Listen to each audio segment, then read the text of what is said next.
Hello, நான் தான் உங்களோட ஸ்ரீ மாதவன். எனக்கு இந்த மாதிரி இயற்கையான கித்தா கண்ணு, இயற்கையான காடுகள், மலைகள் எனக்கு ரொம்ப பிடிக்கும். நான் யாருன்னு உங்களுக்கு தெரியுமா? நிச்சயமா.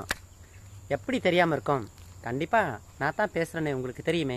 ஸ்ரீ மாதவன். உங்களுக்கு ஒரு சின்ன தகவல் சொல்கிறேன். கடவுளை நம்முள்ள தேடாமல் நம்ம வெளியே தேடிக்கிட்டு இருக்கோம். உன்னுள் இருக்கும் இறைவனை நீ உன்னுள் தேடாமல் வெளியே போய் தேடுவதனால் ஒருபோதும் பலன் கிடைப்பதில்லை. அதற்கு எக்ஸாம்பிள் நான் ஒன்று சொல்கிறேன். கஸ்தூரி மான் கேள்விப்பட்டிருப்பீங்க. இமயமலை பகுதியில் வாழக்கூடியது. அந்த கஸ்தூரி மான் என்ன செய்யுமா, அது வயிற்று பகுதியில் ஒரு கஸ்தூரி சுரக்கமா. அது தொப்புல இருந்து அந்த கஸ்தூரி மானுக்கு அந்த வாசனை, கஸ்தூரி வாசனை அடிச்சுக்கிட்டே இருக்குமா. அப்போ இந்த மான் என்ன நினைக்குமா, எங்கேயோ அந்த கஸ்தூரி இருக்குது, அந்த வாசனை எங்கேயோ அந்த திரவியம் இருக்குன்னு அது பல மைல்கள் கடந்து தேடி போய் கடைசி வரைக்கும் அதை பார்க்காமலே அது செத்து போயிடுமா. அதே மாதிரி தாங்க நமக்குள்ளே இருக்கிற இறைவனை நாம் நமக்குள் தேடாமல் வெளியே தேடி அலைஞ்சிக்கிட்டு இருக்கோம். கடைசி வரைக்கும் நம்ம அந்த மாதிரி தேடுறதுனால எந்த ஒரு பயனை நம்ம அடைய போகிறதில்ல.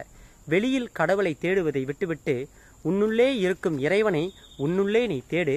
நிச்சயம் நீ கண்டடைவாய். அதற்கு மெடிடேஷன் ரொம்ப முக்கியம், தியானம் ரொம்ப முக்கியம். அந்த தியானத்தை நீங்கள் தெரிஞ்சுக்கணுன்னு ஆசைப்பட்டீங்கன்னா ஆன்மீக யதார்த்தம் என்ற சீடியை நீங்கள் வாங்கி படிச்சிங்கன்னா பார்த்தீங்கன்னா நிச்சயமாக உங்களுக்கு தியானம் செய்யும் வழிமுறைகள் எப்படி செய்தால் எப்படி நம்ம மனதை ஒருநிலைப்படுத்துவது, நம்ம அக உடல் என்ன, நம் ஆன்மா என்ன, நாம் யார், எந்த மூலத்தில் இருந்து வந்தோம்னு எல்லா ரகசியமும் உங்களுக்கு தெரிஞ்சிடும். ஓகே ஃப்ரெண்ட்ஸ், இந்த உலகம் வாழ்வது தற்காலிகமாக நமக்கு இறைவன் கொடுத்த ஒரு சின்ன குடைப்பந்து. இந்த பந்துக்குள்ளே தான் நம்ம வாழ்ந்துக்கிட்டு இருக்கோம். இன்னும் இந்த பிரபஞ்ச ரகசியத்தை பற்றி நம்ம படிக்கல.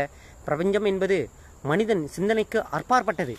அதனால் நீங்கள் இந்த உலகத்தில் வாழ்கின்ற வரை நீங்கள் யார் என்று தெரிந்து கொண்டாலுமே நீங்கள் மாம்பெரும் ஞானியாக மாறிவிடலாம். உலகத்தில் பெரிய பெரிய சாதனை செய்யறது பெரிய சாதனை இல்லை. முதல்ல நீங்கள் யாருன்னு நீங்கள் தெரிஞ்சுக்கிட்டீங்கன்னா அதுதாங்க மாம்பெரும் சாதனை. அதை முயற்சி செய்யுங்கள். அதற்கு ஒரே வழி தியானம், உங்கள் மனதை ஒருநிலைப்படுத்துவது. ஓகே ஃப்ரெண்ட்ஸ், மறுபடியும் நம்ம எல்லாம் சந்திப்போம். என்னை பற்றி நான் ரொம்ப சொல்கிறதுக்குன்னு இல்லை. என்னை பற்றி நீங்கள் ஃபேஸ்புக்கில் பார்த்துருந்தீங்கன்னா நிச்சயமாக ஃபேஸ்புக்லேயும் நான் இருக்கேன். அதே சமயத்தில் யூடியூப்பில் நீங்கள் பார்த்துக்கிட்டு இருந்தீங்கன்னா அந்த வீடியோ கிளிப் நான் யாருன்னு ஓரளவு உங்களுக்கு தெரிஞ்சிருக்கோம். நான் யாருன்னு தான் தேடி அலைஞ்சிக்கிட்டு இருக்கேன். ஆனால் நிச்சயமாக நான் கண்டுபிடிச்சிருவேன். நான் வணங்குற மகாவதார பாபாஜி நிச்சயமாக நான் யாருன்னு எனக்கு தெரியப்படுத்திடுவார். நான் எதற்காக இந்த உலகத்தில் பிறந்தேன், என்னுடைய கடமைகள் என்ன, ஒவ்வொரு நாட்களும் நான் தேடிக்கிட்டு தான் இருக்கேன். அதை தேடுவதற்கு தான் நான் மெடிடேஷனை தியானம் பண்ணிக்கிட்டு இருக்கேன். அந்த தியானத்தின் மூலயமா நான் யார் என்பது நிச்சயமாக எனக்கு தெரிஞ்சிடும்.